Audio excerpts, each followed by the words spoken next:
We are now joined by Scott Ramsey, President, CEO, main man here at the Trans-Perfect Music City Bowl. Scott, you're the only president this bowl game has ever known. What's the journey been like? Because this is my first time experiencing it, so can you tell me about that? You know, it is great to kind of look back and reflect, because I think when we started the game, you know, it was a very transitional time in Nashville. We had, you know, just approved a brand new stadium coming downtown. We had just built a new arena. And the bowl game was really, you know, the mission really was to take that week between Christmas and New Year's, bring a lot of people to town and showcase it on a national broadcast. And 27 years later, I think we've way exceeded expectations, almost $430 million in direct impact. You know, 3 or 4 hours of national television coverage, averaging 5 million viewers a year. And now we've really established ourselves as one of the best sports destinations and bowl destinations in the country. You talked about the economic impact. Can you kind of expand on that a little bit and why Nashville has proven itself adequate to hold big-time events like this? Yeah, I think tourism has changed a little bit on sports. You know, it used to be when we started, boy, everybody wanted to go for a week and fly and hop on a plane. Now I think you saw a real transition 10, 15 years ago that cities like Nashville really turned out to be the right spot. You could hop in your car, get here in a half a day, be here 3 or 4 days and head home. And that really kind of fit where we are geographically. So I think we really took advantage of that. You know, we've averaged over 55,000 people in the stands, over 35,000 out-of-towners.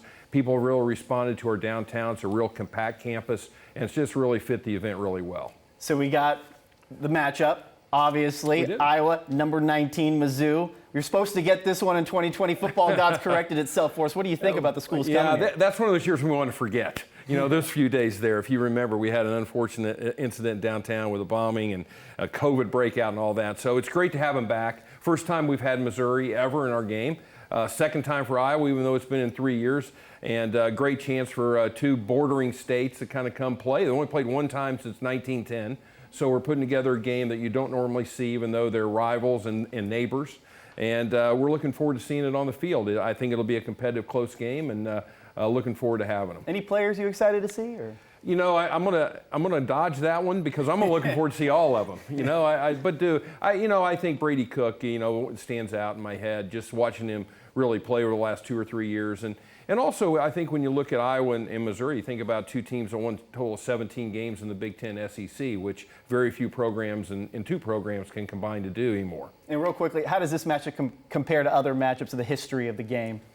Well, I think they all have their different personality. You know, I think when we saw the montage a minute ago, you kind of go back and reflect. Either players have ascended into NFL, and you know, just 2 years ago you had a linebacker in Jack Campbell that turned out to be a great player. You had Laporta. So you had some players just 2 years ago that have really ascended in the NFL. So I think you look back and each game will have its personality probably after it's played. Well, Scott, thank you so much for welcoming me to the Music City Bowl, and all the fans who are going to be here. Should be exciting stuff. Well, welcome to Nashville in your first game, and we look forward to seeing you on Monday, December 30th. Only bowl game on that day. It's going to be awesome.